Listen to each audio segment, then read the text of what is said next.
evening. Well, as usual on a Monday evening, we'll be looking as far ahead as we dare at the weather for the whole of the week ahead. Certainly lots to talk about, a lot more rain to come, and even the threat of some severe gales around on Wednesday, chiefly down in the far south. But let's come back to the next 24 hours, first of all. The weather front that's been moving across Britain today and is still producing a lot of rain in central and eastern parts, well, that'll move away into the east by tomorrow morning. And then for tomorrow, we've got these fresh west to southwest winds carrying a mixture of sunshine and showers.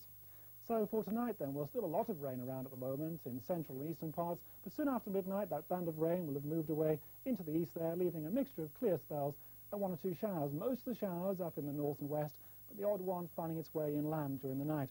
Well, you're sheltered from the fresh winds, temperatures could well get down close to freezing or even a touch below, so a ground frost in many places tonight. Now on to tomorrow. Well, central and eastern parts will get off to a fine start tomorrow with some sunshine.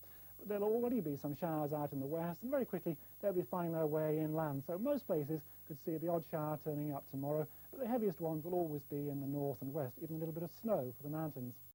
Now in the southwest, well, the cloud will thicken up there during the afternoon. I think you'll find it should stay dry until the evening, but more rain to come, as we suggested earlier, for tomorrow night. The temperatures for tomorrow up to around 10, that's about 50, but feeling cold in the strong southwest winds. Now the rest of the week, well, tomorrow, as we've already said, is a mixture of sun and showers, but more general rain to come tomorrow night, moving away early on Wednesday, with strong winds, especially in the south, followed by yet more sun and showers for Thursday. Rather a cold day there. There's yet more rain to come on Friday, so as you've guessed, it's a very mixed picture right through the week. Wednesday, perhaps the roughest day, especially down in the south. Good evening.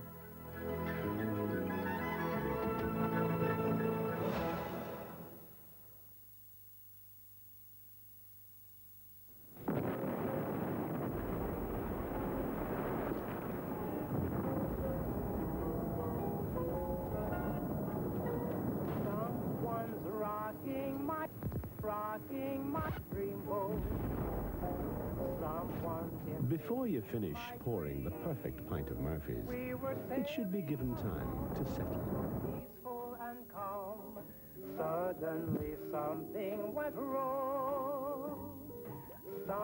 Preferably undisturbed.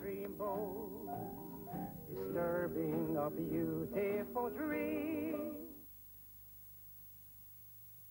When you first use your new Amstrad notepad computer, don't look for the instruction book. You don't need it. Oh, yeah. Just follow the instructions on the screen. It's yellow and blue. For the diary, alarm, address book, calculator, and word processor. Press yellow and red. Which even corrects your spelling. So it does. In fact, if you can't use it in 5 minutes, you'll get your money back. Just £199.99, the new notepad computer from Amstrad. Morning, Marlene. Kellogg's bran flakes, please. New trainers, Vince? Yeah, I'm taking a few small steps to change my lifestyle. So you started running? No, but I'm thinking about it. So how have you changed your lifestyle then? Kellogg's bran flakes. They're low in fat and high in fibre, which is part of my healthier lifestyle. And they taste good. So basically, your new lifestyle is eating Kellogg's bran flakes while wearing trainers? Well, it's a start. Kellogg's bran flakes. A step in the right direction. British Airways introduced their most comfortable business lounge ever. Feels rather good, doesn't it? If you like fresh coffee, you'll love the Bodum coffee maker. Spoon in some medium ground coffee. Add hot water. Other hand. Let's stand for a moment or two. And press down. It's simplicity itself. You'll find Bodum coffee makers from just £7. Bodum from Denmark. A fresh way to make real coffee. Someone's rocking my... Now it comes in a can. You'll never be stuck for a glass of Draft Murphy's, thanks to the draft flow system.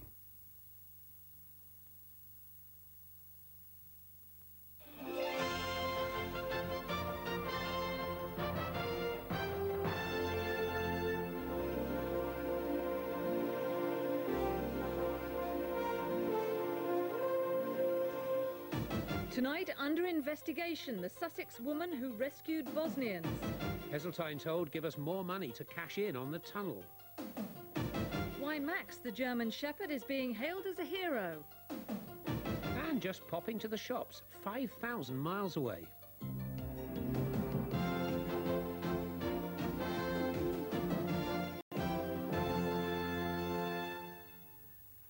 Good evening. Charity commissioners are investigating the activities of an organisation based in Sussex which helps Bosnian refugees. They're making inquiries into the running of the Brit-Pol Healthcare Foundation, which has offices at East Preston near Worthing. Sussex police say they're awaiting the outcome of the Charity Commission's inquiry. Alan Clark has the story.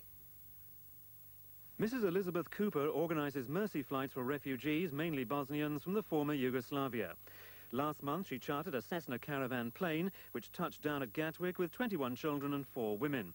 They were taken to new homes in Scotland.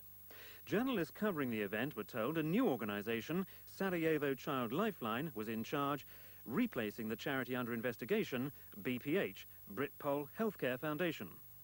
The organisations are based in the same offices at the Gerrard House Business Centre near Worthing.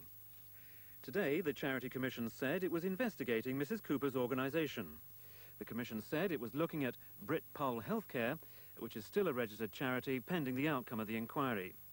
The Commission said Sarajevo Child Lifeline has never been a registered charity, and one of Mrs. Cooper's earlier groups, the Polish Relief Fund, has been struck off because it wasn't operating as a charity.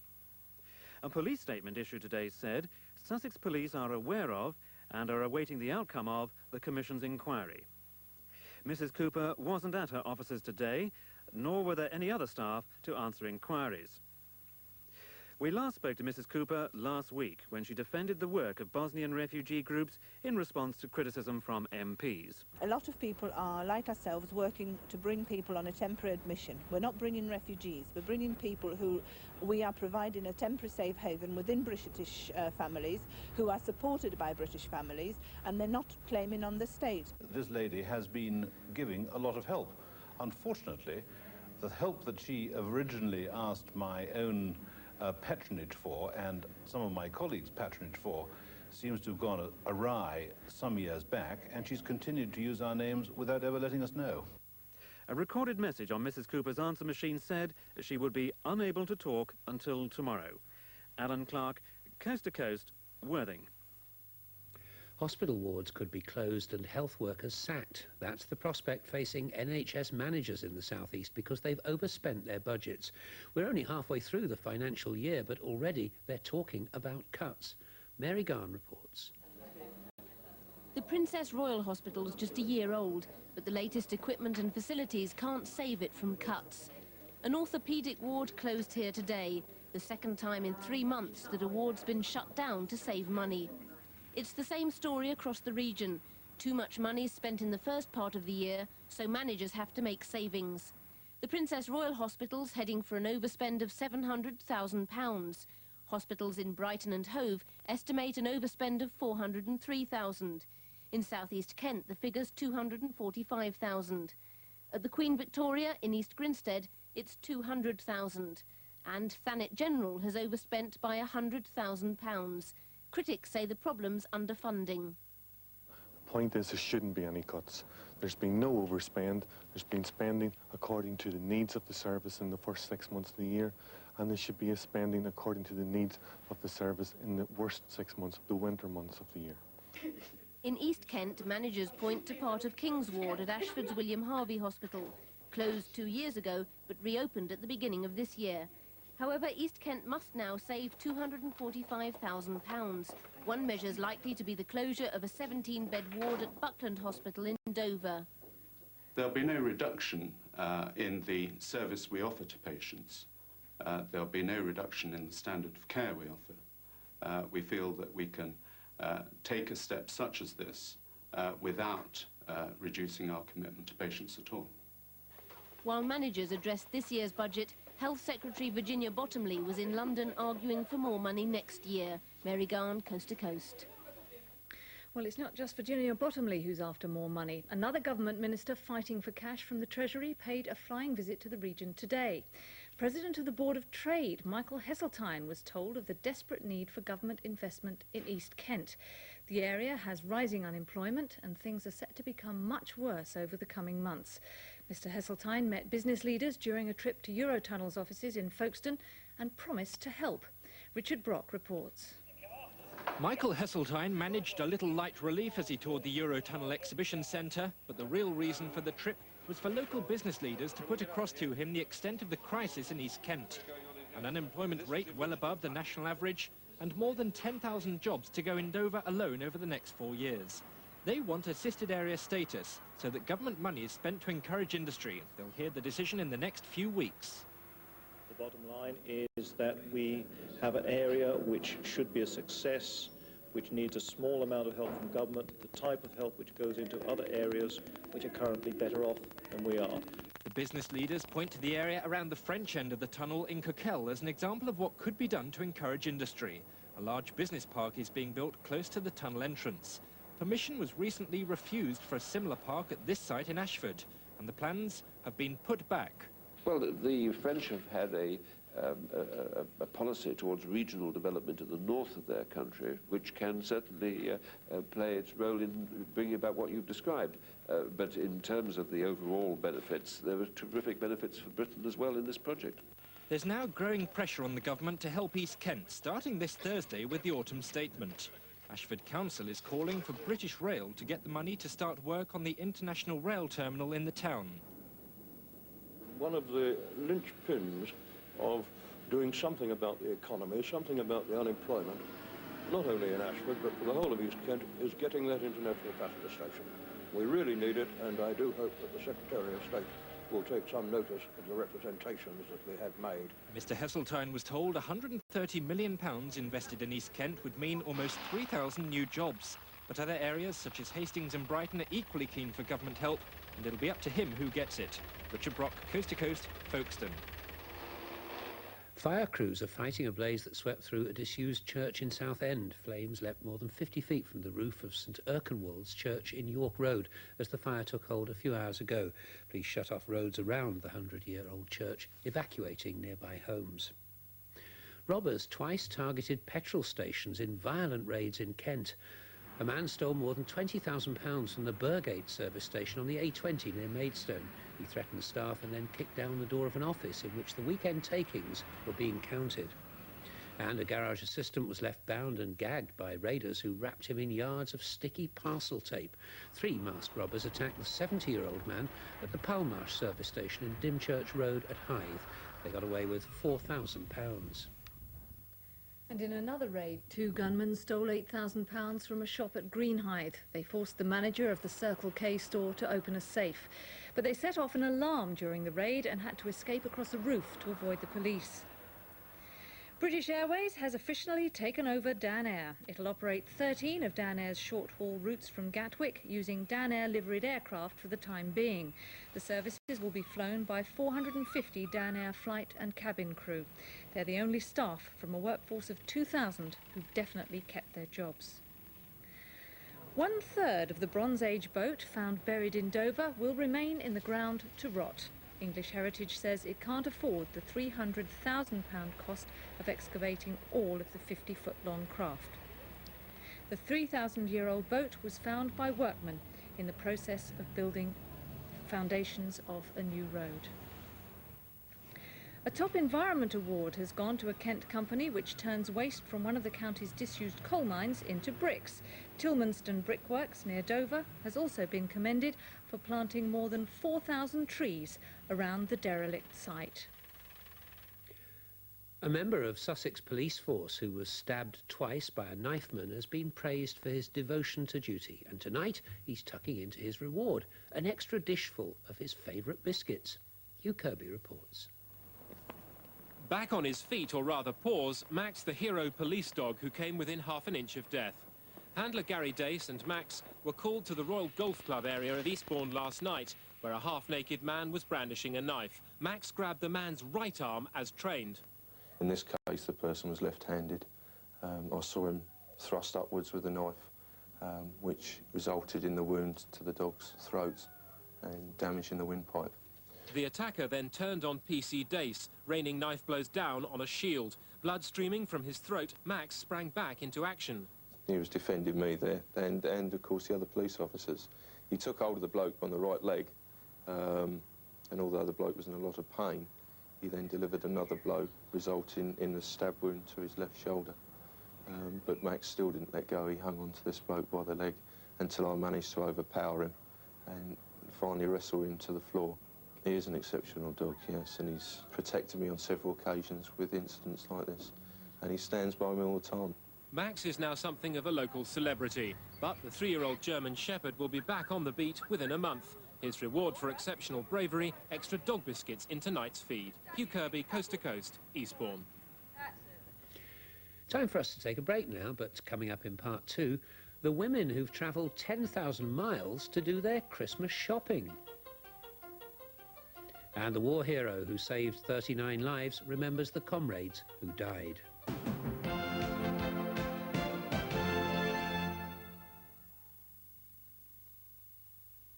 Oh, this is the life. Just the two of us. Excuse me. Couldn't give me a lift ashore, could you? Of course. Climb aboard. Coffee? Terrific. Nescafe. No mistaking coffee at its best. Thanks. Look, I'd like to return the favor. Why don't you join me on my boat tomorrow? Nescafe. Why shouldn't life be this good? I like to keep myself in good shape. So do I. Staying trim. Me too. So how do I help relieve the old joints from aches, pains and stiffness? By taking 7 C's Pure Cod Liver Oil. 7 C's Pure Cod Liver Oil in liquid, taste-free capsules and new high-strength 1 a day.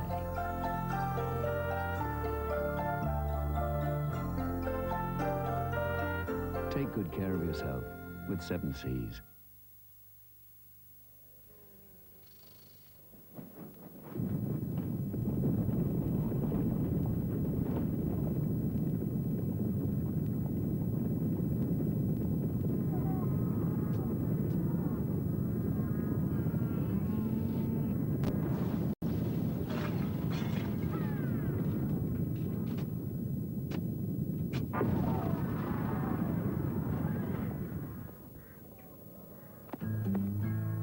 Betty drinks Carling Black Label. Carling what? Carling Black Label. It's brewed in England to 4.1%, fuller flavor. And because it's the #1 selling beer over there, you ain't gonna find enough back here to spit with.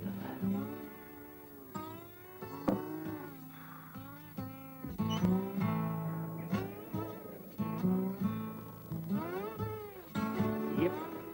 Ain't no wonder that there Carling's #1.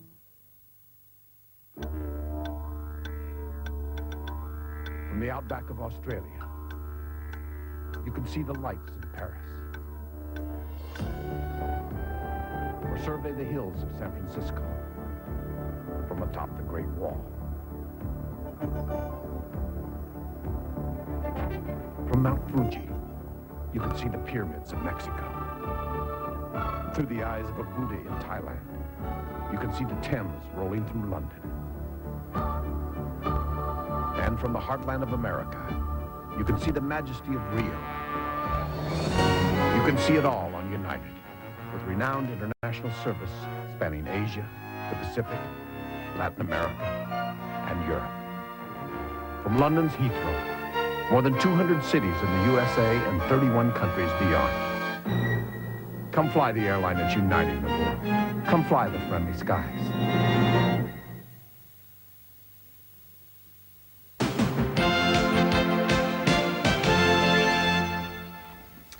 Well now, while most of us are only just beginning to think about Christmas shopping, a couple of women from Sussex have done all theirs and been on a 10,000-mile round trip in the process.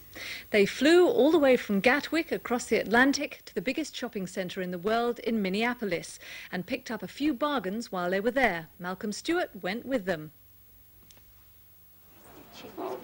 Brenda Justice and Liz Silverthorpe are Sussex housewives who have developed power shopping into a fine art. That's why they've travelled 5,000 miles for a weekend's dedicated spending. They're on the first package tour from Gatwick Airport to the Mall of America. Opened 3 months ago at a cost of $670 million, its 40-acre site is set just south of the twin cities of Minneapolis and St. Paul in Minnesota, an area where winter lasts for 5 months of the year. There are 4 vast halls inside them all, with stores on 3 different floors. It's reckoned it would take a week to visit them all, but I suspect that Brenda and Liz are trying. Actually, they're about half price of what you pay in England. Very good value for money, and the quality's good as well, so you can't really fault it. My husband, to wear those at the shop would be wonderful. And look, the Robin Stock Martens were 40-something. These are, they're $65, which is what, £40? Same price. And they're all fur inside. Mind you, I don't like that one as much. That one's a bit more.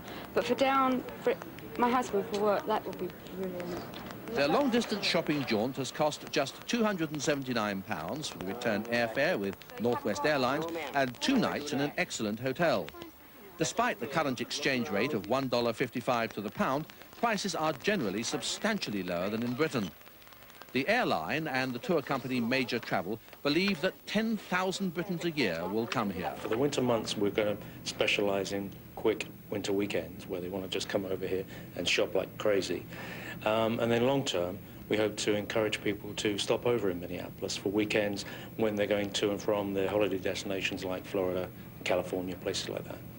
And it's not all shops. Right in the middle of the complex is this enormous fun fair, including a roller coaster with a half-mile track. And while Britons may be dedicated shoppers, Americans are dedicated eaters. They serve up to 200,000 meals a day here. Brenda and Liz, though, have a lot of shopping to get through before lunch. Back home in Worthing, they've got 7 sons and daughters and 7 grandchildren between them, not to mention a couple of hard-working businessmen husbands. All need to be catered for. Little time to see the prosperous cities of Minneapolis and St. Paul fronting the upper Mississippi. Despite their ferocious winters, they're reckoned to be fine places to live, with few of the problems of other American urban areas.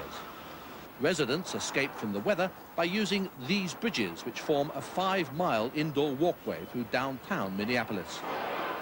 But the Mall of America, with 4 department stores and 300 other shops, is looking beyond the Midwest or even the United States for shoppers. Which is why the Britons were so welcome this weekend. That is really good. We're very excited about bringing the international visitors into Mall of America. We think Mall of America represents all the excitement of the U.S. to our guests. And I just finished taking a Japanese group around, and they're very excited. They're off shopping for sporting goods, so, you know, the people from the U.K. are shopping for fashion, so sure. Eventually, the most dedicated shopper needs to take a break. At the end of the day, Liz and Brenda were exhausted, but extremely happy. What we've spent on the airfare, we've actually saved on the shopping, so really we've come out on top. All round, it's pretty good value for money, and I'd come again next year, definitely. It's clean, the hotel is wonderful. I mean, everything, you cannot fault it. And like Brenda said, you save what it's cost us to come out here. You saved it easily. Now it's just a question of getting all those trophies into the plane home and possibly thinking about HM Customs at Gatwick. Malcolm Stewart, Coast to Coast, Minneapolis. Back home, this year's fast food exhibition has opened in Brighton, with a top score for a Sussex-based firm, but a bit of an own goal for the food minister, the Crawley MP Nicholas Soames. Ray Rogers explains. The government's food minister arrived an hour late for the exhibition, politically declining to blame British Rail, but emphasising his train was delayed 70 minutes at Victoria. Mr Soames says bulk the butt of jokes by colleagues, said fast food has not always been compatible with dieting. Now, I know that the fast food sector has done an enormous amount to dispel its old unhealthy image. And I welcome the very real progress which has been made in this direction. So is Mr Soames taking the rumoured advice of his fellow MPs and going on a diet himself. Are you going to take their advice? No. You're not going to do that? No. You're just going for And none of my lunch, colleagues have ever suggested such an impertinent idea. It's not true. No, it's only television commentators who do that. I think it was in the newspaper, actually. Thank you. Thank you. You should never read what you believe in the newspaper. Reading what you believe is a new twist, which is what Brighton company Barritalia have brought to the market. Today, they won Fast Food's Newcomer of the Year award with their 42nd self-heating coffee. How long has this taken to perfect? 11 years. It's quite a long time. A long time. Well, you've won the award today. Presumably, this means the world is opening up to you, isn't it? Well, we launched the product simultaneously in Milan this week and today in Brighton. Yes, the world is opening up. 250 firms have stands at the exhibition, with Britain's fast food industry the fastest growing in Europe. Mr Soames went for a sit-down lunch. Ray Rogers, Coast to Coast, Brighton. And the subject of food will be back on the menu in Friday's Coast to Coast, when we'll be reporting on the scandal of food prices in this country. It's estimated a family's weekly food shopping bill would drop from £90 to £50 if Eurocrats and supermarkets didn't have their hands in the family purse. So some food for thought in a special Coast to Coast report coming up this Friday. Now, from taking in calories to expending them, and sport with Andy Stegel. Thanks a lot, Liz. Cricket first, and a big vote of confidence for Martin McCaig's England prospects. The Kent quick bowler is eligible to play for Australia or England, of course. But though Kent's top wicket taker was overlooked for the India tour party, he has been named in what's called the England Fringe Squad, which will have sessions at Lilleshall throughout the winter. Other members of the Kent attack are included quick bowler Alan Eggleston and spinner Richard Davis. Now football, and a mixed bag of weekend results, but there was one victory and a new striker on the score sheet at Brighton. That's where Mike Field begins the roundup of goals. A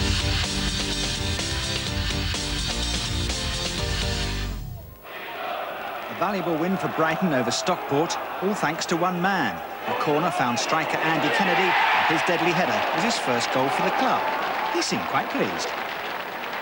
It certainly put him in the mood. In the second half, he was on target again when he converted a cross from Clive Walker. This time, it seemed to please his teammates too. Brighton 2, Stockport 0. Troubled times at Southend, 3-0 losers to Oxford. Only goalkeeper Paul Sanson saved them from further humiliation. First strike for Oxford came from a free kick, Kerry Evans' header into the box, and John Durnin did the rest.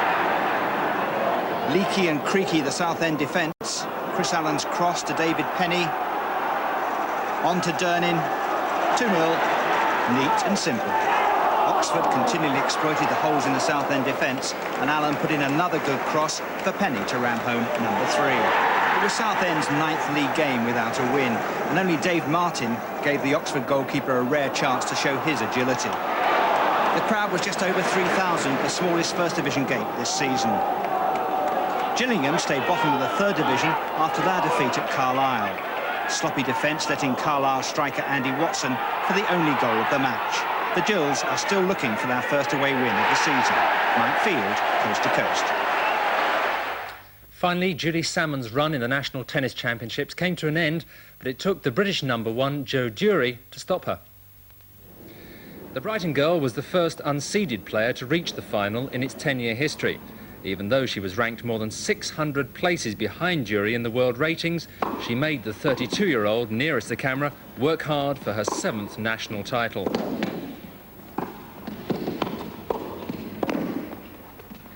But despite winning this point, in the end, Dury's experience proved too great, and Salmon was beaten 6-3, 6-3. That's the sport this evening. That's Mike. Thanks, Andy. Weather time now. I don't want to steal Ron Lobeck's thunder, but I think wind is very much on his mind this week. Yes, don't talk about thunder, because that upsets a lot of people out there. Don't worry. I don't think there'll be any thunder around, certainly not in the short term, but there will be some gusts getting up to about 30 miles an hour, which they have been during today, and they'll be around for this evening because there is a front approaching us, a cold front. That means it's going to sweep away this mild air. You'll see it on the satellite, not saturated sequence, the satellite sequence. There is a bit of saturation out there at the moment with the rain coming from that cold front, as I said, clearing away the mild air that's over us and introducing a much colder airstream, and then another system that's going to develop rapidly in the southwest approaches. Looking at the pressure map, it looks like this. It's a system that's well away in the Atlantic at the moment, but that's the one that's going to develop very rapidly and move quickly eastwards in a jet stream once this cold front has moved away. So that by noon tomorrow, the whole of the country will be in a cold, fresh to strong westerly airstream, plenty of shower activity, more particularly in the north, and just beginning to appear down in the southwest approaches the rain associated with a deepening low-pressure system. Tonight, the wet and windy weather will be around for quite some time, but it should have been all swept away by midnight. That cold front should clear East Kent in just after midnight in the small hours, whereupon it will become a good deal colder, and temperatures getting down to about 4 Celsius, with just the chance of a touch of ground frost in 1 or 2 sheltered places of Sussex and parts of Essex. Tomorrow itself, westerly or southwesterly winds with gusts developing up to about 35 miles an hour. The general wind speed around about 20 miles an hour. The gusts more particularly to be associated with the showers, which are likely to be sort of few and far between. Plenty of brightness around and best temperatures about 10 Celsius. Now, looking ahead through till Friday, the area of low pressure is expected to develop on Wednesday and cause all sorts of problems, as you can see, barely unsettled. Congratulations to the Acots at Southborough on the diamond wedding. Picture tonight is from Rebecca Jane Shrubsole of New Road School, Chatham. Back to Liz. Thanks, Ron. Thousands of people have been attending remembrance services to honour the memory of the millions of people killed in war. But half a century ago, during World War II, 39 lives were saved, thanks to one Flight Lieutenant Geoffrey Lockwood and the crew of his high-speed launch. And the man himself was back in New Haven at the weekend to take part in a very special ceremony. Lloyd Bracey reports. Every Remembrance Sunday, New Haven Lifeboat heads a small flotilla out into the bay to honour decades of tradition. Every year, there are fewer who can remember firsthand what happens when the world goes to war, but Geoffrey Lockwood, DSC, is one of them. He's rarely missed this pilgrimage to the place where he was stationed. He was skipper of a high-speed rescue launch like this. He saved 39 lives over the years, but one particular rescue won him the Distinguished Service Cross. A Stirling bomber ditched off Bexhill one night in August 1944. Mr. Lockwood set off in the teeth of a gale to rescue the crew. For two of them, it was too late. How many lives do you suppose you saved that night? Oh, that night, only 5. Only 5? Yeah. It's enough to be going on with, isn't it? Well, I'd like to have made it 7, which was the full crew. And that was beyond your control, wasn't it? Yes, yes, yes. And tell me, how important is it to you to attend this service each year?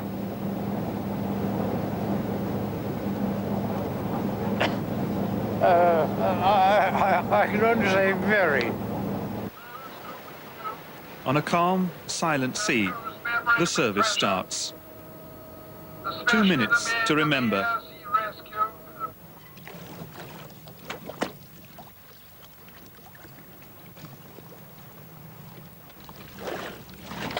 Wreaths are lowered onto the waters that were the only grave for so many.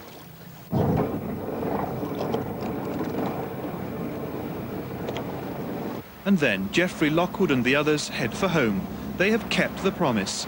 We will remember them. Lloyd Bracey, Coast to Coast, New Haven. So will we. That's it from Coast to Coast. Good night. Good night.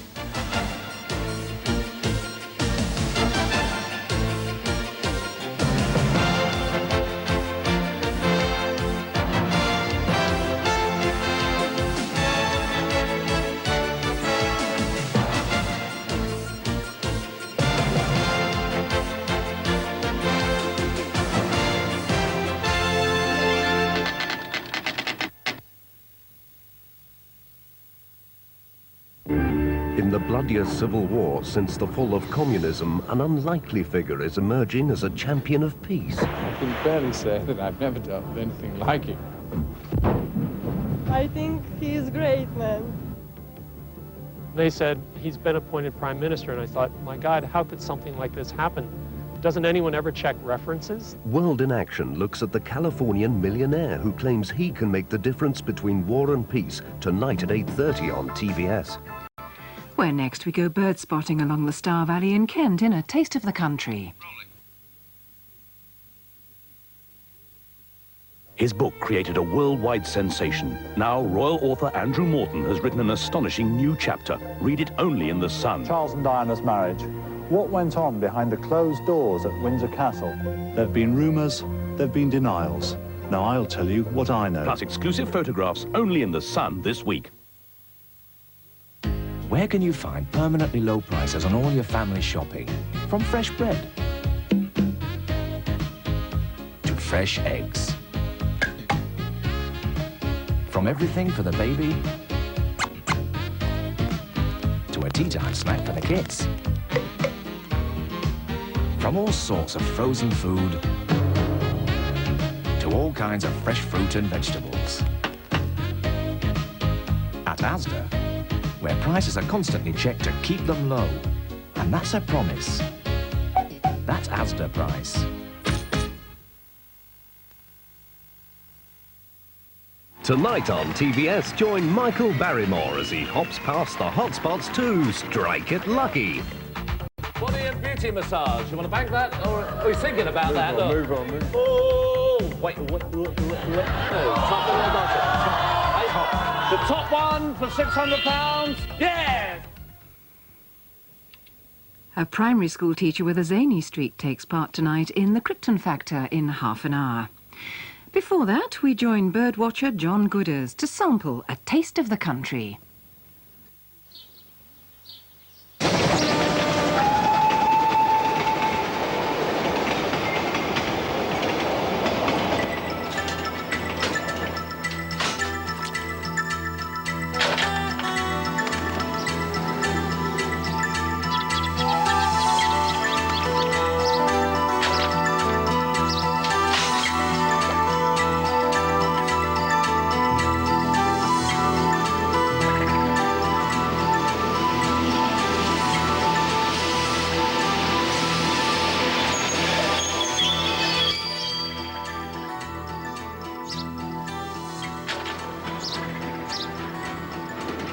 No, it's not one of those films about a great train journey through some remote part of the world. For me, this is a nostalgic trip. It was this line that carried me, armed with bucket and spade, to Ramsgate as a child. It's Kent, and I'm taking the train that runs along the Stour Valley, from Wye, near Canterbury, to the sea. I've been coming here for years, mostly, to be fair, to watch birds rather than build sandcastles. There's only one trouble with trains: they don't stop where you want them to. So superb marshes full of birds flash by out of reach.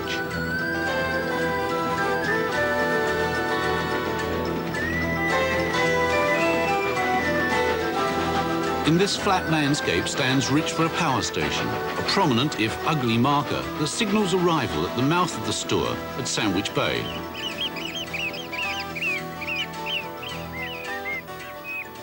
But I'm getting ahead of myself. My journey starts above Canterbury, at Chilham Mill, where the Stour flows young, fresh and as clear as gin. Here, pied wagtails have already reared a first brood.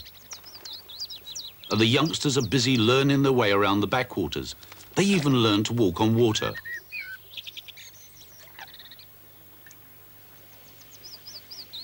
Tucked away in a clump of rushes, a coot has built its semi-floating nest.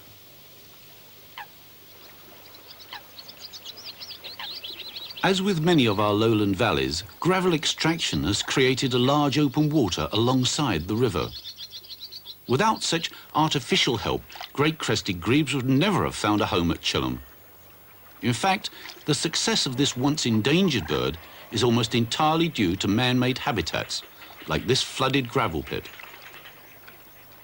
While one hunts for food, its mate acts as a platform for the black and white striped chick that snuggles among the feathers of its back. Success, and a small fish is brought to the ever-hungry youngster.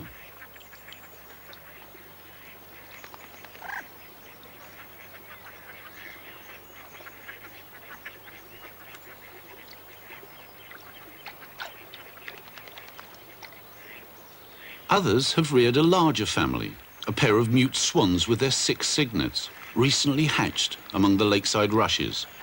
Swans too have benefited from artificial habitats, where they can raise their young in comparative safety. But it's the river itself that's the main attraction at Chilham. Fed by springs that rise from the foot of the North Downs, this is one of the few chalk streams in Kent. The stream is full of brown trout, rising to take hatching flies. It's a poacher's delight. But I'm no poacher today. I'm about to wet a line in search of a tea-time treat with guidance from local river bailiff Ken Crow. Not many chalk streams about these days. No. I think if we hold it just here, see where that fish rises exactly. Yeah, OK.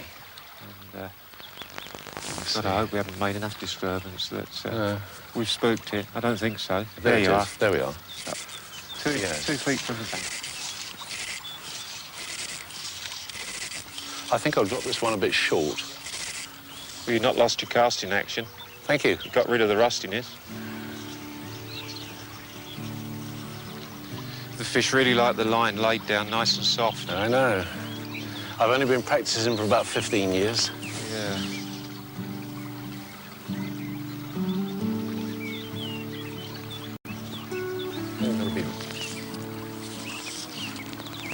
See where that water's just boiling? Yes. Okay. Just in there. Yeah.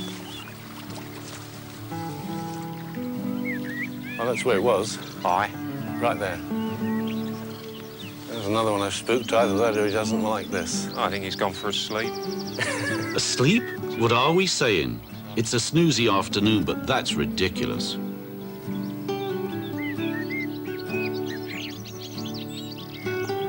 Yet just as I'm about to give up, the local swallows are joined by a ghost.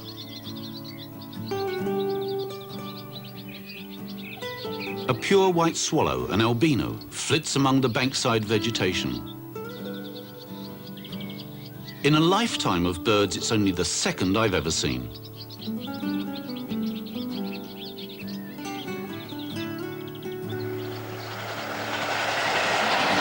It's not the quietest place to go bird watching, but this is Stodmarsh. It's a very special place. It's one of those real hotspots that drags birders in from all over the country. In fact, it's the nearest fresh water to the continent, which makes it very special. But today, I'm really here to see what I can find some bearded tits. As any birder will tell you, bearded tits are easier heard than seen. Stodmarsh is one of the strongholds of this tiny long-tailed bird that is neither bearded nor a tit. These, of course, are not bearded tits. Greylag geese were reintroduced to Kent in the 1960s and have managed to prosper among the floods and marshes that now line the Stour Valley, and nowhere more so than at this National Nature Reserve.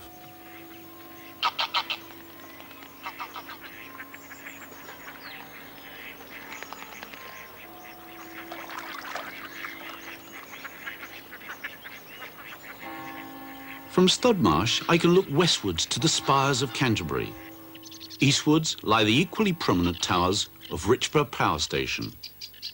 Here between the two lies one of Britain's most important marshland reserves. These reed beds are the summer home of the sedge warbler, a brown streaked little bird marked by a bold white eyebrow.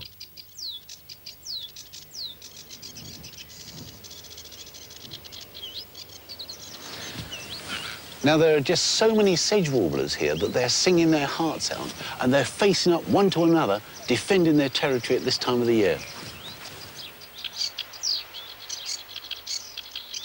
The reed beds are shared with another little brown bird, the reed warbler, but sedge and reed live happily side by side.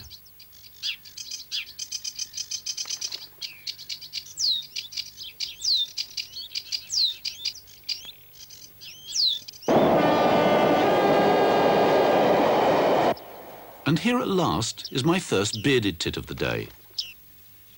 A small party of recently fledged youngsters moves through the reed bed. One even stops to beg food.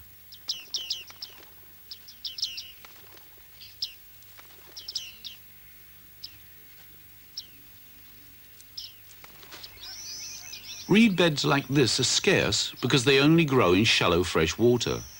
Most have been drained and converted to agriculture. Here there are underlying reasons why the habitat is safe. I discussed the problem with English Nature Site Manager Paul Burnham. The reed beds at Stodmarsh are perhaps the most important habitats you've got, aren't they? Yes, they're certainly, well, the rarest, nationally rare and rare in Great Britain now. And obviously they need managing and maintaining as reed beds. When you start to cut reeds, you divide them up into various ages of cutting and you create this nice edge effect, which is most important for birds to feed in. Yeah, and one of the most important species you've got here is, I guess, bearded tit. Bearded tit, that's right. Now they, for instance, they like a build-up of litter in the reeds. So if we were to cut every year, we would be removing that litter and it wouldn't be quite suitable for them to breed in. And it works, because here they are. Managing a reed bed is a sort of balancing act. If we do nothing, it becomes a willow thicket. But if we clear it from under their feet, there's no debris left for these little birds to nest in.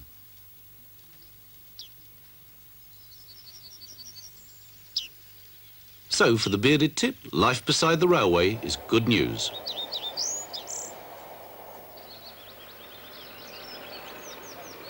It may look natural, but there's more than just Paul's management at work at Stodmarsh. Man may have excavated gravel upstream at Chilham, but here he's been busy underground. This is a huge slag heap from a coal mine, and I think it was, you must tell me if I'm right, the coal mine that was basically responsible for the sort of huge floods and lakes that we've got here. That's right. It's the effect of subsidence from the coal mine that's caused this whole, what would have been meadowland, to subside over the years and create these nice lagoons and reed beds we see today. Certainly one of the local farmers can remember these when he came here about 60 years ago. These were meadows, and the first signs of subsidence was a small cattle catching area. And that became wet at first and got larger and larger, and in the end, you know, they lost their meadows. This stuff is really pretty extraordinary. I mean, it's all the waste, isn't it, really, from the coal mining? There's even a bit of coal itself, look. It's really sort of barren land or newly created land that's just been colonised by plants quite naturally. Yes, it's colonised quite naturally. In fact, in certain areas, it's going right through to birch woodland. Right. Shrubby birch woodland, yes. In front of us here, the bird's foot trefoil, and we get vipers, bugloss, and even orchids on some of the sites. Well, on a day like today, not only have we got that, but we've got enormous numbers of swifts because, to be fair, for flaming June, it isn't very brilliant, is it? It's not very flaming, is it? No, that's right. I think this rough weather has certainly brought them down, and they're probably feeding off the insects low over the water and off the tops of the reeds. Several thousand, I think, here on some occasions. Well, they're incredibly mobile, of course, swifts. They fly huge distances away from where they're breeding. Huge distances. They tend to keep ahead of the storms, usually, don't they?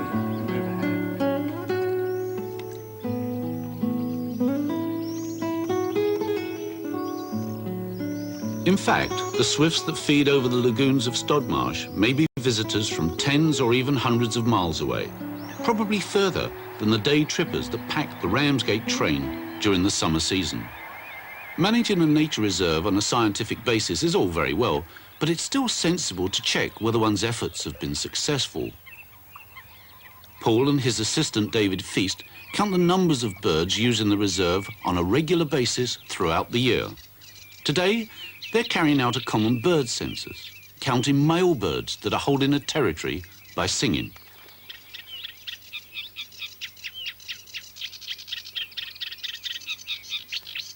This reed warbler's position is plotted on a large-scale map. Its place in the sun, its territory, will be checked at intervals throughout the singing season.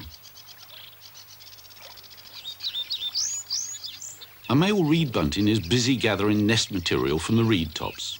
As it's not singing, it won't get logged. But its territory was mapped earlier in the season, long before the reed warblers arrived.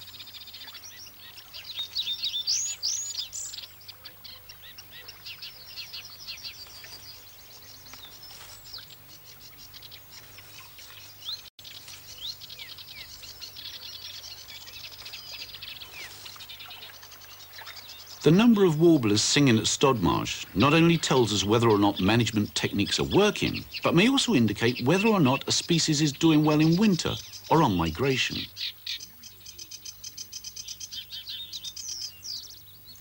Ringing is another vital aid in the work of monitoring bird populations. Every spring, Stodmarsh is visited by workers from the Sandwich Bay Bird Observatory. Birds are caught, ringed and released by this highly trained group, not only to discover where they go, but also to sample their populations and provide confirmation of the numbers arrived at by the common bird census. Birds are carefully weighed to check their condition, and we get the best views yet of a male bearded tit. And a beardless juvenile as well. The appliance of science to conservation is an integral part of the work of a nature reserve. Of course, it's enjoyable, but it's also important. Stodmarsh does, however, have a lot more than little brown birds to offer. Every year, a couple of pairs of common terns arrive to breed. Graceful flyers, they add an extra dimension to a day's birding.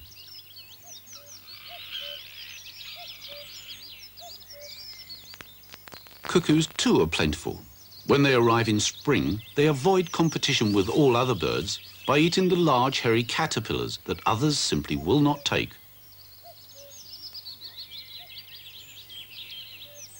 In this way, they have an abundant food source all to themselves. Important to a bird that lays up to 20 eggs in May, and in July must fly away.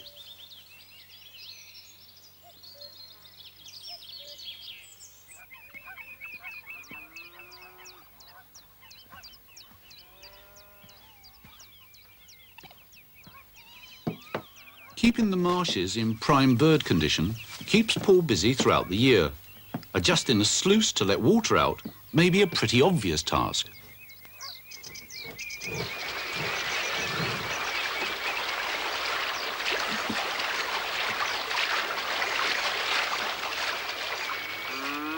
But deciding that it's time a herd of cows was allowed to graze the splashy fields is less easy to understand. It's all to do with providing a variety of habitats for birds, the secret of Stodmarsh.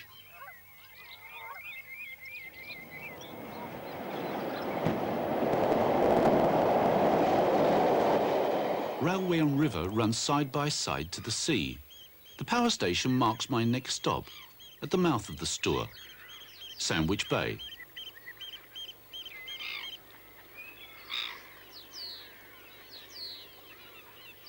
Here, protected by the river on one side and the sea on the other, is a wilderness of dunes, a landscape that's not only a great place for wildlife, but one of international sport's most famous venues, a place where pyramidal orchids grow unmolested, where man orchids prosper,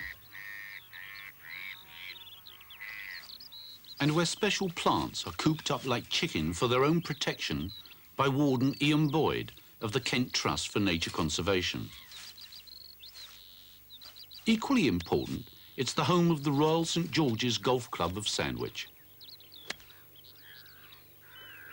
Ian, these must be the most famous links in the whole of southeast England, and it seems quite remarkable to be walking along, as it were, in the footsteps of Jack Nicklaus et alia, and we're actually looking at the vegetation. That's right, yes. Well, golf's not one of my sort of favourite hobbies, but the botany of the site is just remarkable.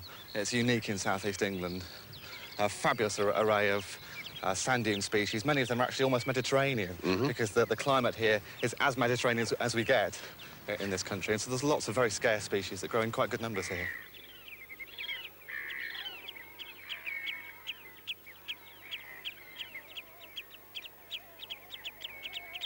And this is the speciality of the area. This is the fabulous lizard orchid.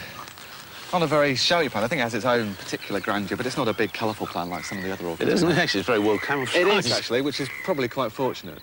But these are quite small specimens. They can be a lot taller in a very good year. But you can see, if you have a good imagination, how it gets the name of lizard orchid, because there's this one massively enlarged petal sticking out the bottom of the floret that's twisted. And it's supposed to roughly look like perhaps a lizard's body, or perhaps even a lizard's tongue, I'm not quite sure. And the other peculiar characteristic about lizard orchid is it has a very strong and really quite unpleasant scent. It's supposed to smell of goats. So Really? It's really quite characteristic. Let me try. Yeah. Well, it smells of something, but I wouldn't have said goats. No, nor would I, but there we are. And a number of other things. There's several leguminous pea species, and also some delightful little campion-type flowers called sand catchflies. And they grow on the very thin sandy soils along these ridges. There's actually a little colony just up here. But also things like the bedstraw broomrape, a very scarce species indeed, that grows on the lady's bedstraw. It's actually a parasite that feeds off the roots of the lady's bedstraw. Again, that's found in good numbers on here. These may be interesting plants, but they're not birds. Now that's more like it. Yeah, there's an awful lot of rubbish around here. There is, sadly. It's flotsam and no, it's jetsam now, isn't it? I think so, to use the right term, but it's a perennial problem. Every winter we have vast amounts washing off the sea. Yeah, yes. And we spend too much of our time having to clean it up, sadly. You know, I don't think I've ever been out bird watching with anybody carrying a lobster pot before. Well, not a lobster pot in actual fact, but a protective cage to put over a ring plover's nest. We put that very crudely designed. It doesn't look very nice, but it works very well. We put it over the plover's nest. The plover can get in through the one entrance hole, and it keeps the nest nice and secure. Right, so the plover can go in there. That's right. And it's safe and sound from predators. Predators such as fox, gulls, crows, yes, avian predators, but also hedgehog, which is the main predator on the beach in actual fact, for really? birds' eggs. And although a hedgehog could get in there, the plover hopefully could drive it out because there's only one entrance. Right. It does work in actual fact. Yes. And it goes over... Oh, hold on, there's a pair of ringed plovers there, look. Yes, there are a pair scraping over there. Oh, yes, they're making a scrape. But you're not going to use those? No, because they won't have any eggs in there, but we do have a nest which we know has eggs in, which we will hopefully be able to get us on and protect the nest. Should we go on? Certainly. So Ian sets off with his lobster pot. What with cooping up orchids and protecting ringed plovers' nests, I'm beginning to wonder whether Ian has a commercial interest in a chicken wire company.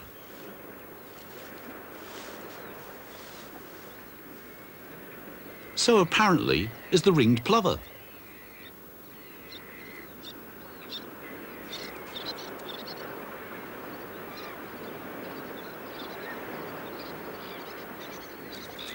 Seriously though, it seems to work, and the bird is soon back on its wire-protected eggs. One of the interesting things about Sandwich Bay, of course, is the colonies of terns that you've got here. That's right. It's not a very big colony, but it is a colony of a very important breeding seabird, the little tern. Oh, right. And how many have you got? Well, very few. Last year we had 7 pairs. This year we started off looking as though we would have 9 pairs. Hold on. There's little tern just flying on the beach there. There we are. Yes. There's a small number of them there. Yeah. That one seems to be carrying food. Yeah, it looks like perhaps a sand eel or a small fish. Yes. Sorry, how many pairs did you have? Well, as I say, last year we had 7 pairs, and this year it looks as though we were going to have 9 pairs. Yes. But it went down to just the 4 that actually nested. Oh, right. That's, I'm afraid that's the story everywhere, isn't it? It is, yes. They have a hard time. There are so many things that can threaten little terns. Yes, that's right. Well, what do you think this is? Well, as far as I'm concerned, that's a block of wood. What is it? It is a block of wood, but it's also, well, it's what's left of a little tern decoy. I don't believe that. Yes, it's true. Sadly, it's fallen to pieces. Oh, and here we are. Look, here's the head, or what's left of the head, is just here. It's just a ping-pong ball painted with the little tern head markings. I mean, the body of the little tern is basically just whitish-grey. Yeah. It doesn't really matter. The birds respond to the very bright head pattern. And this would, when it was first put out several weeks ago, have had a bright yellow beak. And the yellow beak and the black and white head pattern attracts the terns down, hopefully. So you just literally take that, glue a bill on, stick that on there, and you've got yourself a little tern decoy? You have, yes, that's Unbelievable. Right. Unbelievable or not, the point of the decoy is not to bring the birds to Sandwich, but to persuade them to nest well up on the beach, above the high tide level.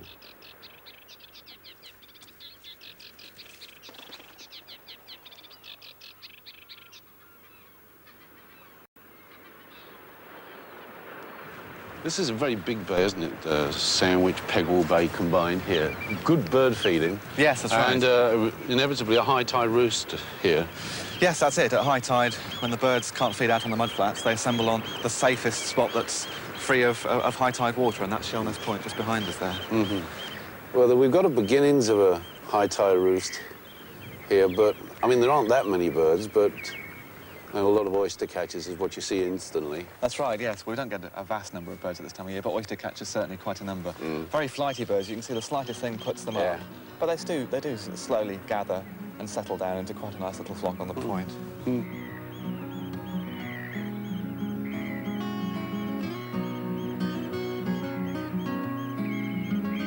So a flock of oyster catchers marks the end of my journey along the Kentish Stour.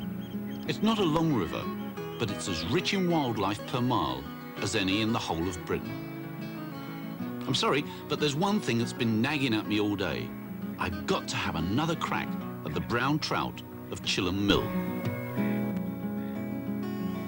It's now or never, you mean? This is our last chance. Right. Yeah, it really is our last chance. But there are fish here, Ken. Yeah. 1 or 2 really nice fish in this pond. With a bit of luck, we'll win the pools.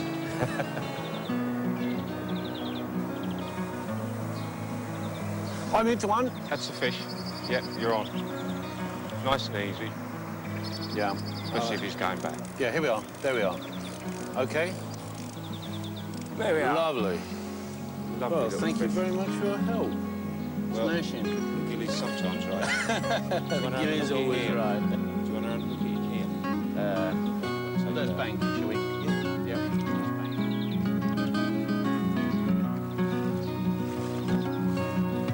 Lovely brown trout. That's absolutely lovely. Look at that. There is something about a brown trout, you know, Ken, that I think is irresistible. Markings, beautiful shape. Absolutely. A river fish, as it should be. Look at those lovely red spots there. Fabulous fish. Ginger yellow. And you tell me it's taken from size. Yes. Lovely. Okay, they're making a lovely supper.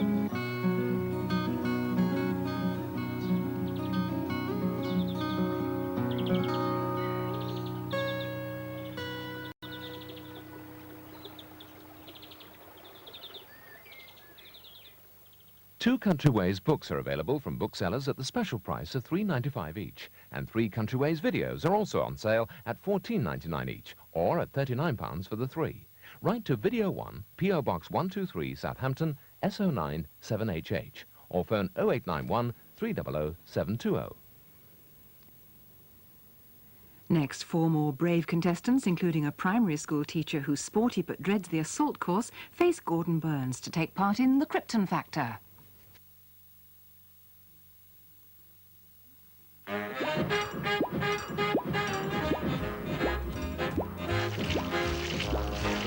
Throughout the day, your clothes pick up all sorts of dirt and odors.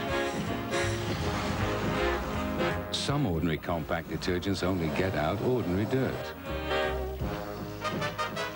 Radian gets more out by removing even fatty stains and stubborn odors, giving a deeper, fresher clean. Get more out. Put Radion in. Now remember, the editor said we got to get all the nitty-gritty on him this time. Right. He's having breakfast. Breakfast, well, what is it? Whole wheat flakes with raisins and bananas. Bananas. No, hold it. It's coconut and apple. Apple. No, hazelnut and raisins. Raisins? Apples and bananas. Get out. Let's have a look at that. Kellogg's Fruit and Fibre, a delicious combination of tastes in every bite. Hello? Fancy a bowl of Kellogg's Fruit and Fibre, lads? We've been wrong. Kellogg's Fruit and Fibre, never the same bite twice. This engine's starting. Here's a secret every woman will want to know. New Superlook Secrets from Playtex. With a hidden panel that smooths and flattens your tummy in all the right places. New Superlook Secrets from Playtex. The secret is yours.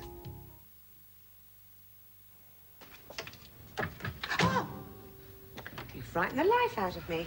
Sorry, just checking to see if you were alone. Well, I was hoping for a quick bite while the milkman's upstairs making the bed. Do you want some? Okay. Better make some gravy then. So, what brings our very own captain of industry back? No power lunch today? No, just fancied a chat. Gravy. Cornflour. This is all you need. Oh. Sounds ominous. Well, the thing is, Mum, I'm leaving home. Is it something I said? I'm getting a flat with Kim. Well, you're practically living together, aren't you? Anyway, it'd be no fun, would it? How's that? Cooking for one.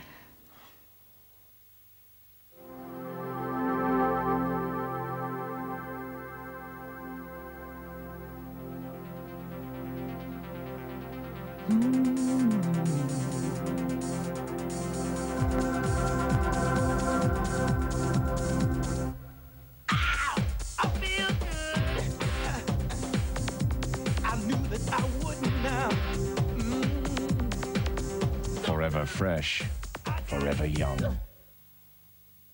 The real Camilla Parker Bowles exclusive. You've read about her friendship with Prince Charles. Now at last, the full Camilla story only in the Daily Mirror tomorrow. Here in the Colombian mountains, rain breathes freshness into the land. Then the sun gives fullness and flavor to some of the finest coffee beans in the world. That's why today's new, fresher tasting Maxwell House uses more mountain-grown Colombian beans than ever before, for an aroma that's inviting, a flavor that's refreshing, a new, fresher taste. Taste the freshness of the mountains in the new blue jar. New Maxwell House. Tonight on TVS, wisdom and worldliness from up north. In life, Henry, that's to eat a lot of gravy they don't want. Important observations in a troubled time. Been a bit of a to-do. Aye, we know.